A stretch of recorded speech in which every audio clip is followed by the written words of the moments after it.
The top business stories live from the Sky News City studio. The Competition and Markets regulator extends the deadline for Microsoft's multi-billion-dollar takeover of the games publisher Activision Blizzard. How a multi-million-pound takeover for the firm behind Franco Manca and The Real Greek will affect UK restaurant chains. Also ahead, a new $2 billion agreement encouraging investors to reduce carbon emissions following Joe Biden's visit to see the King. And a rally-ready electric car. I'll be speaking with Ford as it prepares to launch its newest EV at the Goodwood Festival of Speed.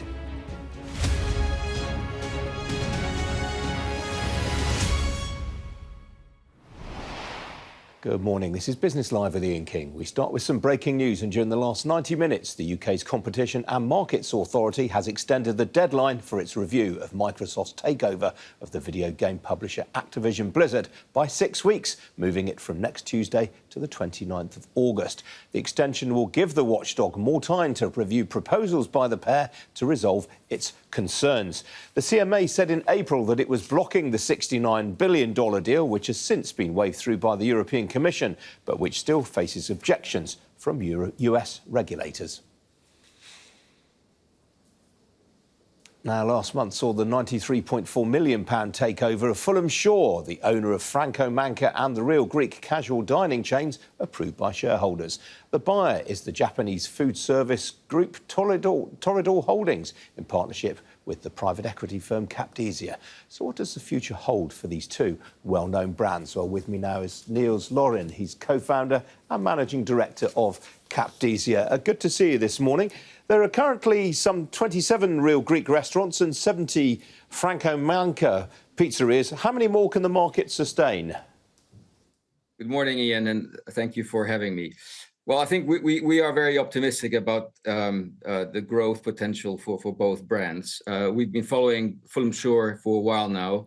We're big fans of both the Franco Manca and the Real Greek brands, and we believe that the public markets were not valuing the business properly. Franco Manca, as you know, is an award-winning Neapolitan sourdough pizza concept founded in 2008. The Real Greek is an Eastern Mediterranean family-style concept. Both concepts offer superb, authentic, healthy food, fast service, and a great dining experience at very affordable prices, which we think what the UK needs. And in terms of the expansion plans? So we are looking. We started to work with the team in recent days already. Management and the entire team at Franco Manca and the Real Greek have done a superb job over the last few years. We're now looking to improve the business training, ESG, property marketing. There's a whole long list. To invest in the team, to invest in current store estate, and obviously to accelerate the new store rollout, not only in the UK, but also abroad, internationally, Europe, and potentially other markets. How much or how many stores per year?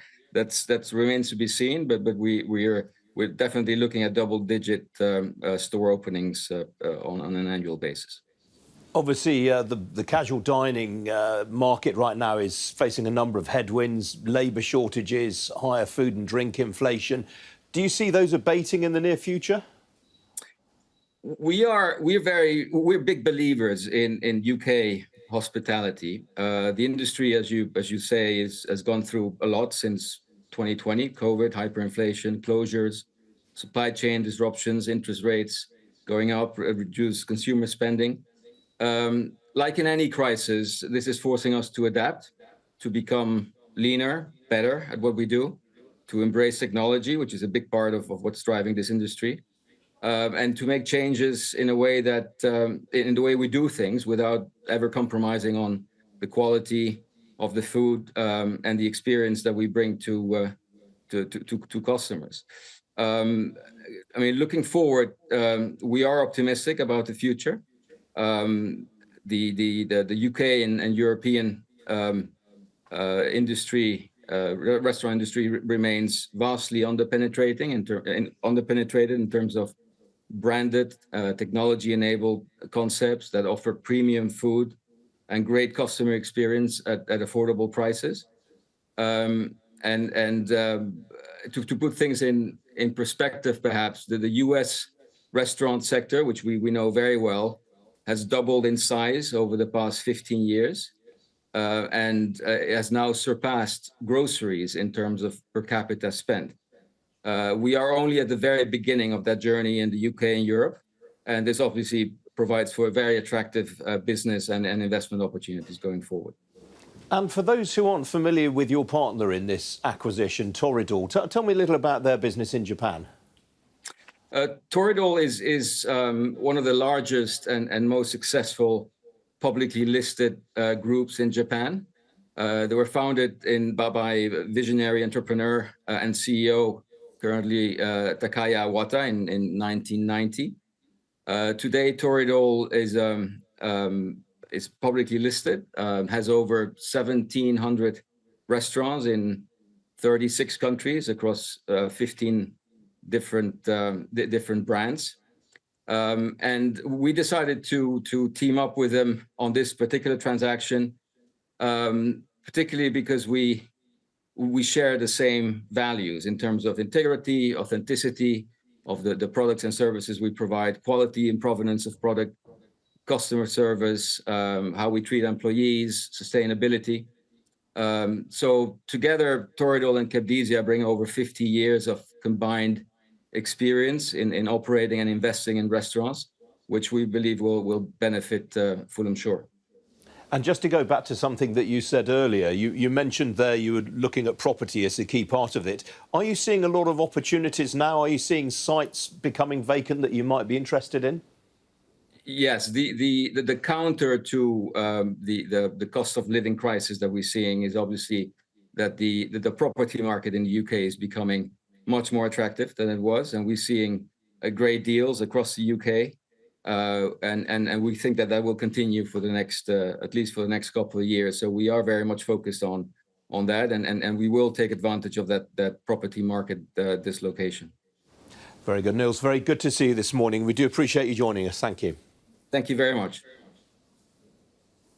Now, earlier this week, en route to the NATO summit, President Biden met the King at Windsor Castle. Along with the President's climate envoy, John Kerry, and the UK Energy Secretary, Grant Shapps, the pair also staged a climate finance mobilisation forum, during which they met leading philanthropists and investors focused on mobilising finance to address the climate crisis. Well, among those at the meeting was Dr. Andy Cooper, Chief Executive and founder of the sustainability-focused asset manager, Leapfrog Investments. Very good to see you this morning. You announced a big initiative yourself on the day. You're committing something like $500 million. Great to be here. And yes, we are going to invest over $500 million into companies serving people who really need green tools and technologies, products and services to transition from very carbon-intensive footprints to carbon-light footprints. Unless the people in emerging markets get these kinds of products and services, we are all really finished. We have very little chance of hitting that 1.5 degree warming target, let alone something like 2 degrees. I mean, this is a big commitment on the part of your firm. How many investments will that cover, individual investments? So we typically will invest roughly a dozen companies with that kind of capital. Leapfrog was started in 2007. Today we have several $1 billion under management, and our companies in these markets, in the emerging markets, reach 450 million people. So that's about 6% of the world's population. What we think is needed in climate, and we've reached those people with things like healthcare or financial tools like insurance or savings, what we think is needed in climate is something of a similar scale. We need investments that really scale to reach very large numbers of people, because there are 4 billion people rising.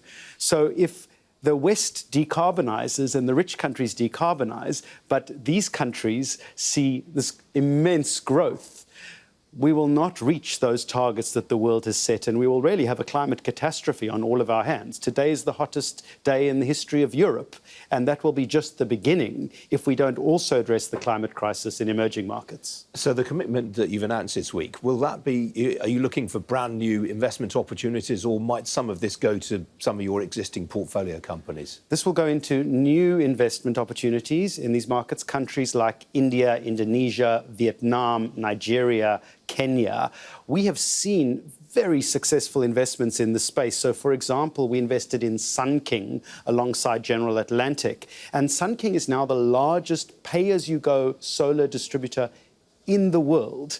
It's reached over 100 million people. A company started in Kenya with distributed solar where people can light up their homes, where historically they've had to use kerosene or candles, which are incredibly inefficient mechanisms and can be very destructive ultimately for the environment. So we see a large number of opportunities in this space coming through as all these billions of emerging consumers look to transition to two-wheeler scooters through cars and buses, as well as home systems in solar and other similar technologies. And at what stage are the businesses you invest in their lives? Are you a VC-style investor looking at early-stage stuff, or do they have to be existing, and is this more sort of akin to private equity?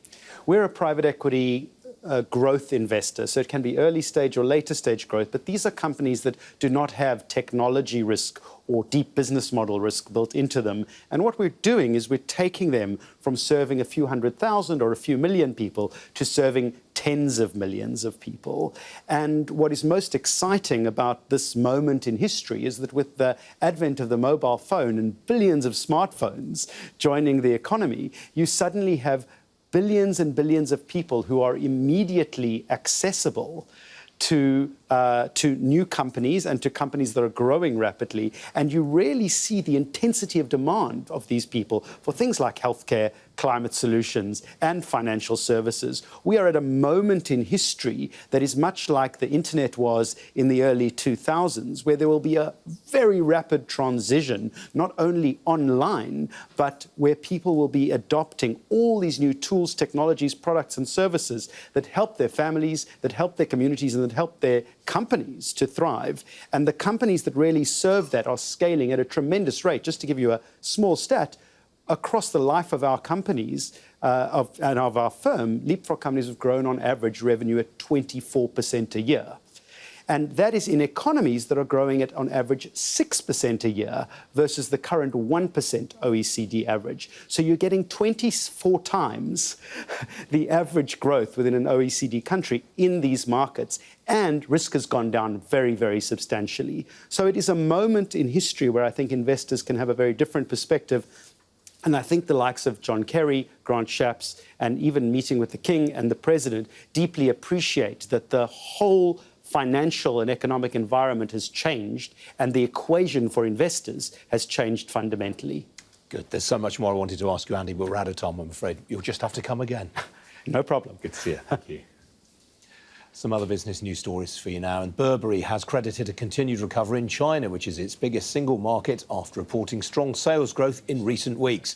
The luxury fashion group said that during the 13 weeks to the 1st of July, its retail sales were up 18% on the same period a year ago on a comparable basis. Stripping out mainland China, sales were up 11% during the period. Burberry, which recently reopened its flagship store on London's New Bond Street, said sales of outerwear, in particular its heritage rainwear lines, had grown by 36%, while sales of leather goods had increased by 13%.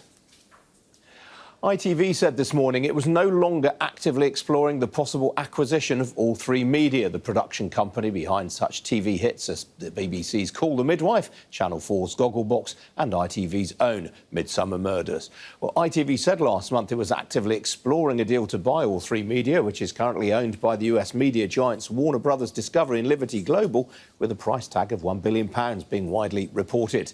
But the company said today that was no longer the case. It did say, however, that it continued to monitor the business. Shares of McBride shot up by 19% this morning after the cleaning products maker said profits for the year would be better than expected. The company, which is Europe's biggest manufacturer of white label cleaning products for the domestic, household and professional cleaning markets, said sales for the year to the end of June were up 28.4% on the previous 12 months. It said across most of its markets it was clear there was a shift to private label products as consumers shifted to better value products in a bid to mitigate the effects of inflation on their household budgets.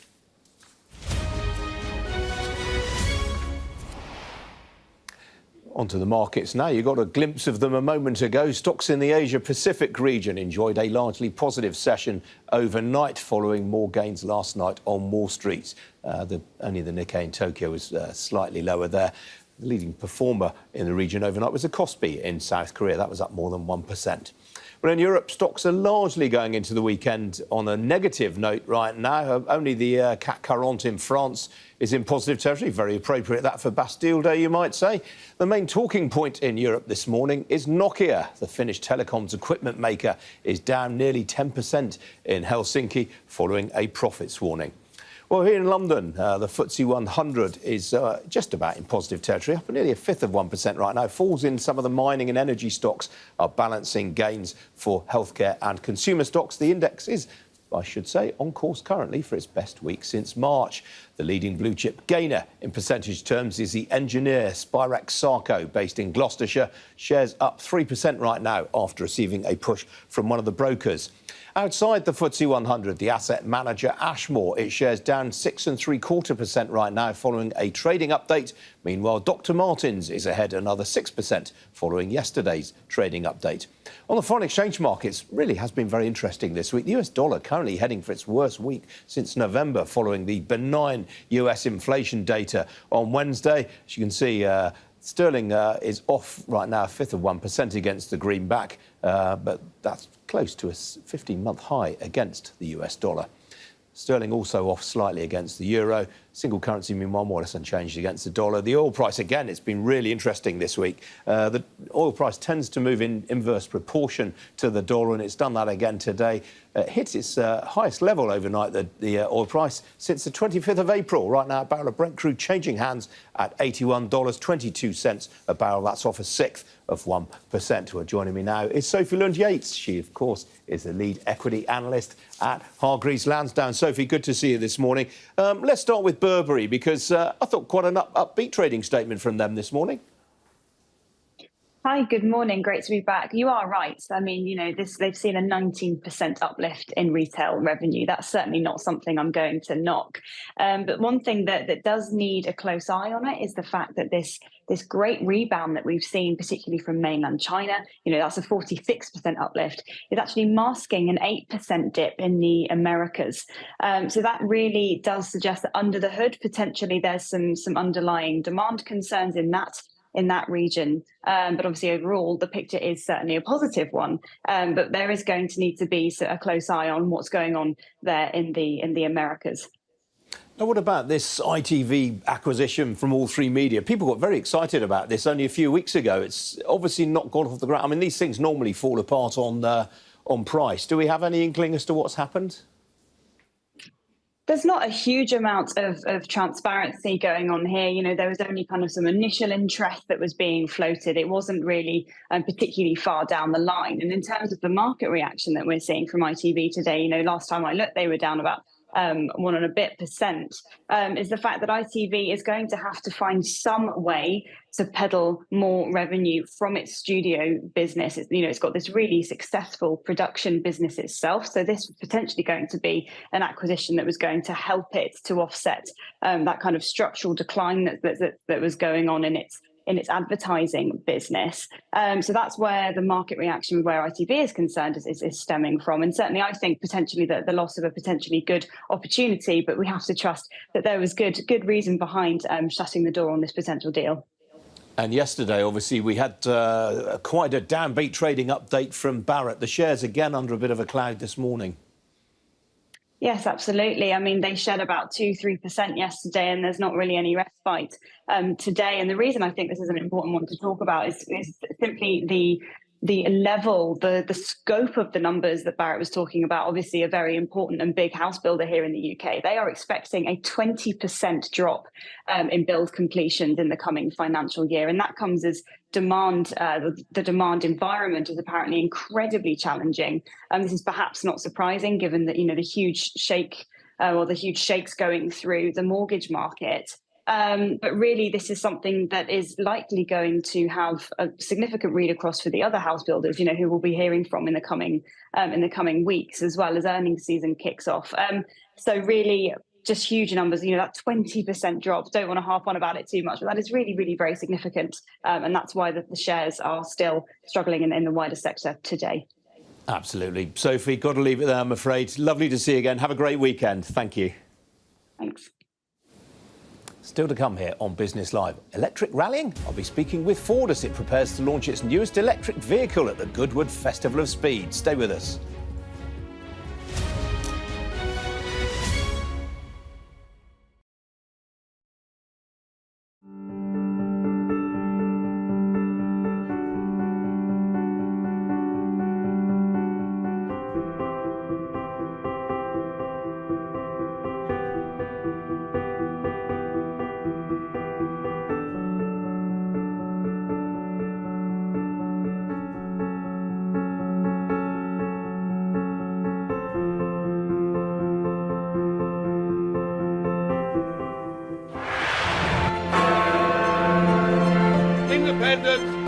United Kingdom.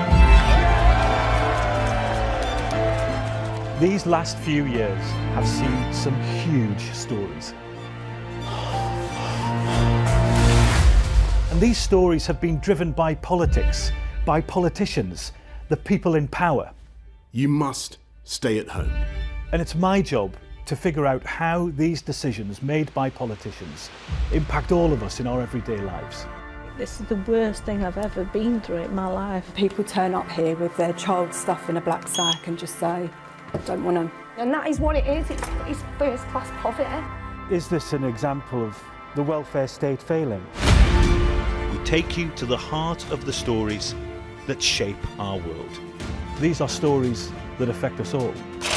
Millions of children are now having to catch up. Some stories have changed all of our lives. Because like the residents, the staff are being infected. Politicians, they make decisions all of the time, and it's our job to hold them to account. I wonder if you will take this opportunity to apologise to those families. But in the end, the real power doesn't actually lie with the politicians.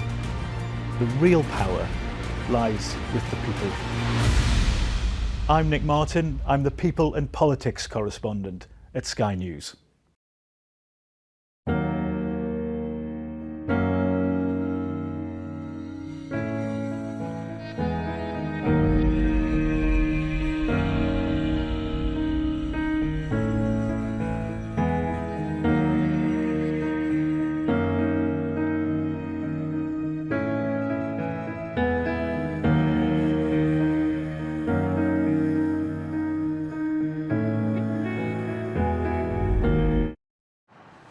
I just took a shower above the clouds. You know why? Because this is the Emirates A380.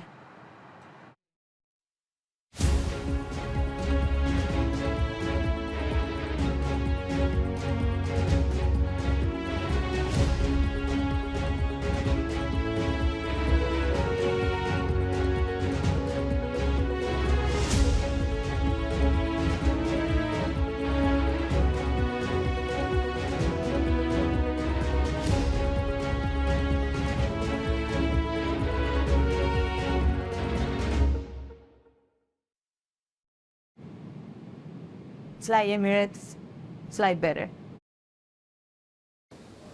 Welcome back. Now, Ford will today unveil a new variant of its electric vehicle, the Mustang Mach-E, at the 2023 Goodwood Festival of Speed. Little is known about the new vehicle, although there is speculation it will be equipped with wheels for off-road driving. Well, the launch comes amid a $50 billion investment in electrical vehicles by Ford worldwide. It's aiming to build some 600,000 EVs this year alone. Well, joining me now from the Goodwood Festival of Speed is the Vice President of Electric Vehicles at Ford, Darren Palmer. Darren, good to see you this morning. I know you haven't unveiled this car yet, but give us a clue. Is this a rally car or an off-roader? Yes, so we're about to unveil the Mustang Mach-E Rally, which is a rally version of the Mustang Mach-E with high performance, but it can also take that off-road.